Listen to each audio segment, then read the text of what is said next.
ja zbog toga dobijam i prijetnje, dobijam i negativne reakcije. Jeste li bili u Sarajevu skoro?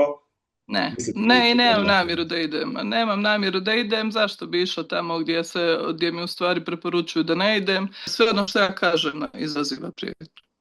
Pa vjerujte mi, ja se bavim odboru za ribarstvo, čak i kad govorim o ribama, ja dobijam iz Bosne i Hercegovine prijetnje da šutim.